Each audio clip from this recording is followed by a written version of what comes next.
प्रशांत किशोर जी और जनसुराज ही जो है वर्तमान समय में ऐसा लग रहा है कि बिहार का विकास कर सकता है। कभी किसी ने कहा था अगर भारत का भविष्य देखना हो तो बिहार को देखो, लेकिन आज इस मिट्टी ने चाणक्य जैसे रणनीतिकार को जन्म दिया, जहां नालंदा और तक्षशिला से ज्ञान की नदियां बही। आज वही बिहार पलायन, बेरोजगारी और राजनीतिक खेल का अखाड़ा बन चुका है। हर साल लाखों युवा अपने गांव छोड़ देते हैं, कभी मजदूरी के लिए तो कभी सिर्फ पेट भरने के लिए। लेकिन अब एक नई शुरुआत हो रही है। अब बिहार की राजनीति में दो ऐसे चेहरे सामने आए हैं जिनके पीछे भीड़ है, लेकिन मकसद सत्ता नहीं, बदलाव है। नमस्कार, मैं हूं नमन कौशिक और आप देख रहे हैं फैक्ट्स। अगर आप चैनल पर नए हैं तो बस आपसे छोटी सी रिक्वेस्ट है कि इस तरह की इन्फॉर्मेटिव वीडियोस को देखने के लिए आप हमारे चैनल को सब्सक्राइब जरूर कर लें। तो चलिए वीडियो को शुरू करते हैं। अब बात करते हैं उन दो नामों की, मनीष कश्यप और प्रशांत किशोर। मनीष कश्यप एक पत्रकार, एक एक्टिविस्ट, एक आवाज जिसे जनता ने नेता बना दिया।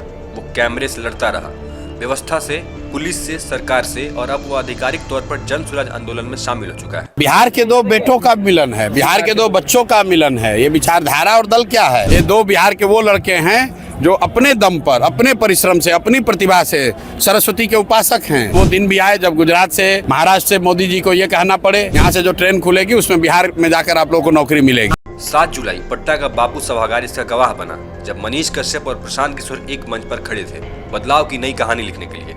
लेकिन क्या आप जानते हैं, ये इतना आसान नहीं था। बेतिया की जनता ने मनीष कश्यप को अपना एमपी बनाना चाहा था। हर नुक्कड़, हर चाय की दुकान पर चर्चा थी मनीष कश्यप को संसद में होना चाहिए।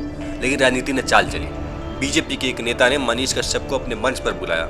कुछ देर के लिए मनीष को बीजेपी में शामिल दिखाया गया और फिर उसे टिकट ही नहीं दिया।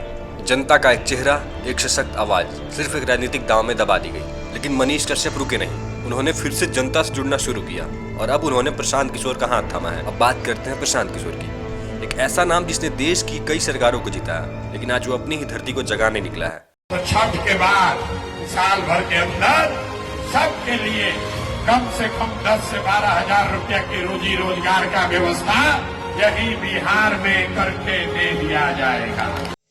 जनसुराज, ना कोई जातिवाद, ना परिवारवाद, सिर्फ शिक्षा, रोजगार और आत्मनिर्भर बिहार। प्रशांत किशोर का सपना है हर ब्लॉक में 5 वर्ल्ड क्लास स्कूल, जहां गरीब का बच्चा भी इंग्लिश और टेक्नोलॉजी सीख सके। 1 लाख करोड़ की शिक्षा नीति, जहां सरकारी स्कूलों को मजबूती दी जाएगी और प्राइवेट स्कूल में भेजने वाले को सरकार आर्थिक मदद देगी। और अब जब मनीष कश्यप भी उनके साथ है, जनता की सीधी आवाज और नीति का मास्टरमाइंड, तो सवाल बड़ा बनता है, क्या ये जोड़ी बिहार को बदल सकती है? क्या ये साथ राजनीतिक बदलाव नहीं बल्कि सिस्टम की पूरी रिबूटिंग है? सोचिए, एक तरफ सत्ता में जमे पुराने चेहरे हैं जो सालों से वादे करते आए हैं, और दूसरी तरफ ये लोग, एक मीडिया का योद्धा, दूसरा नीति का चाणक्य। अब फैसला आपके हाथ में है। क्या आप इस जोड़ी को मौका देंगे? क्या आप चाहते हैं कि बिहार एक बार फिर इतिहास बनाए?